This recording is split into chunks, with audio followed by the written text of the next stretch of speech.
So here we can see our medium platoon has decided to go over here and we eradicate 3 enemy tanks just like that with a good bit of coordination with Humph and Jingles.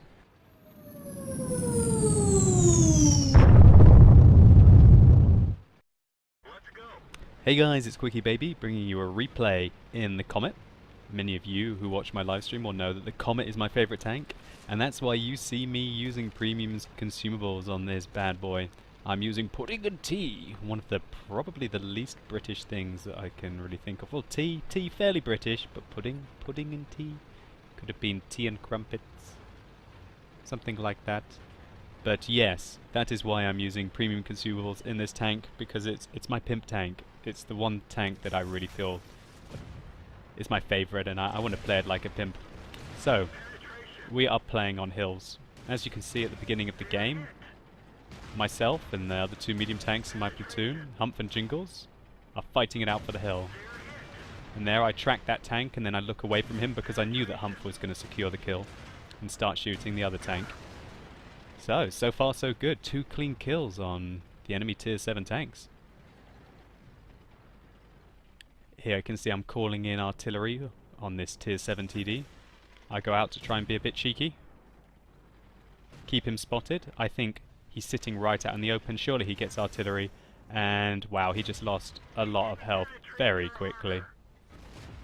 We're able to penetrate his side armor. And there we go. So this is a bit silly. This is very risky coming around the corner like that. I realise how silly it is and I pull back. So we've already done nearly 1,000 damage to 2 tier 7 tanks. The enemy are down 3 tier 7s and we were down 1 until we just lost that Panzer IV there. So right now we're thinking let's just try and dominate the ridge, just try and keep spotting for the artillery and try and not get spotted. You can see the excellent gun depression on the Comet there if you're not accustomed to this tank. I'm just trying to use the gun depression, trying to work it. And unfortunately you see me lose my loader and ouch, we have to use our large med pack at the beginning of the game. So I want to keep the pressure up, I want to keep being cheeky. I'm taking a bit of risk here, but I feel like we need to take these tanks out. I don't want to take a shot from that T-29. Always try and point your turret towards where you think the next shot is going to come from.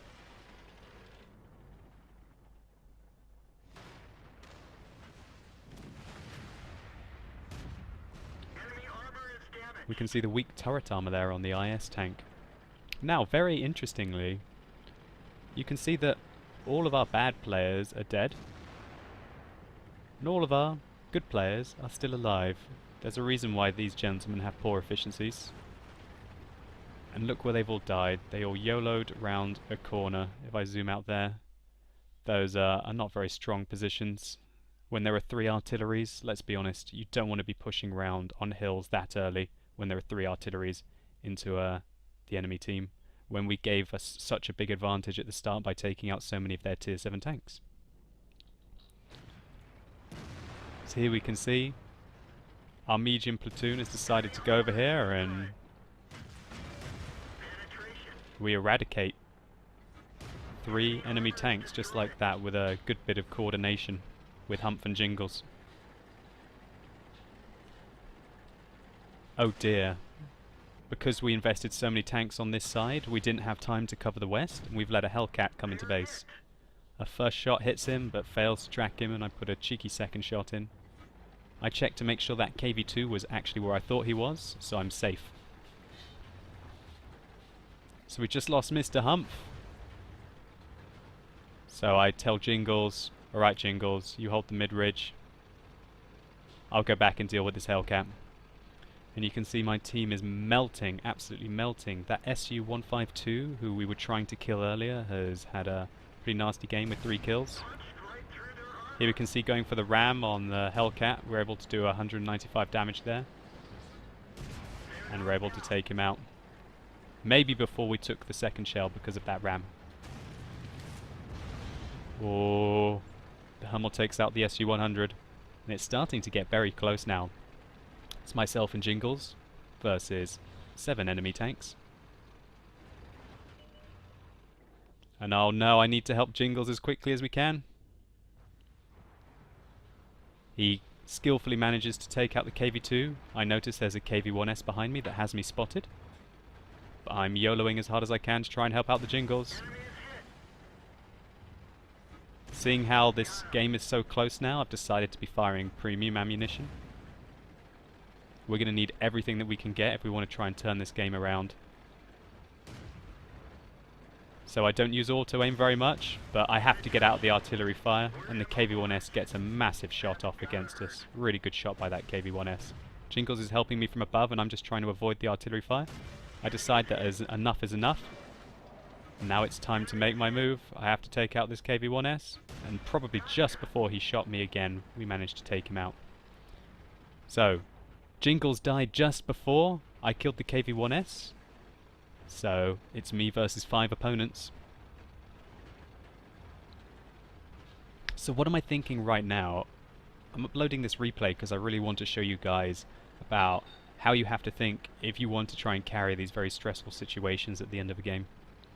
I'm thinking the IS was last spotted camping in the base. I'm hoping / thinking that he might stay camping there. Now, if I was the enemy, what I would do is send one of their very nasty artillery out as a scout. The possible scouting directions, for me, would be along the 1 line. I would send an artillery along here, or alternatively, I would send an artillery into the middle to try and spot. So, I had to make my move up here. I felt I didn't want to camp in the base. And I'm going into a location where I'll be able to scout as much of the area as possible.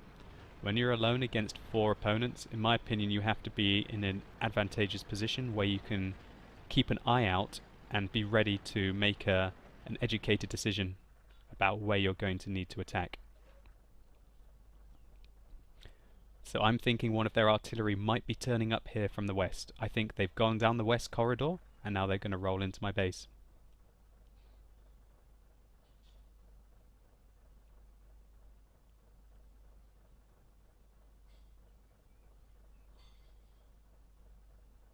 Just going to speed the game up a little bit here.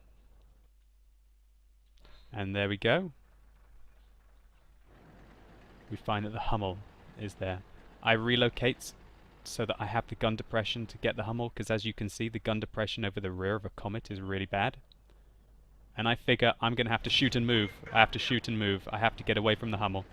And oh wow, oh no, I spot there's an M41 there as well. So I decide it's best to go this way. Let's take out that Hummel. I missed my first shot. Hit the second, and I see there's an IS there as well. We take out the Hummel just before he rams us. Fortunately, we dodged the IS shot. And now I have to take out this guy. There's the first. Unfortunately, poor gun depression means that it takes us a while to get the second in. And my poor gun depression means it takes me even longer to get the third. And so now it's let's GTFO as quickly as we can. I decide that if I reverse, I will not be quick enough. I turn round. And I try and bomb it. And painful. Absolute heartbreak. Absolute heartbreak. That IS managed to take away a possible Kolobanovs and a Pools medal from us, which would have been one of the most awesome Comet achievements I could get. But oh well, I felt that I did as much as I could. What I maybe did wrong at the end of there is trying to shoot over the back of my tank, which maybe made me a little slow. What I could have done is auto-aimed at the M41 and just tried to escape and just fire at the M41 auto-aim and ensuring that I got away from the IS. I was thinking quite long about what I would have done differently, and that's what I think I should have done at the end. Realised I have to get away from the IS, auto-aimed at the M41 and just made my escape at full speed and hope for luck and hope that the M41 would miss me. But I was trying to avoid the other artillery, and I was just hoping that the IS would be a donkey and stay there and try and shoot me and would not be so quick to follow. But let's take a look at the post-game stats. So here are the post-game stats in that Comet defeat that we just had. We can see that we picked up 1,444 experience for a loss. That's pretty brutal. We did 3,500 damage. Only a very little amount of spotting damage though, just under 300 spotting damage. We killed 8 tanks, and our platoon, you could see, were basically trying to hard carry the game. It was an unfortunate result, and we actually ended up getting more experience than anyone on the enemy team, even though we lost. But such is the nature of a hard carry. I've uploaded this replay to show you that you can get some really close games, you can't win them all. Never give up, and try and always think about outplaying your opponents. World of Tanks is like a big game of chess. Think about where you're going to be able to set up your ambush, and don't give up in situations, guys. This was like the most fun game that I've had in World of Tanks in probably like a few hundred or even 1,000 or a few thousand battles.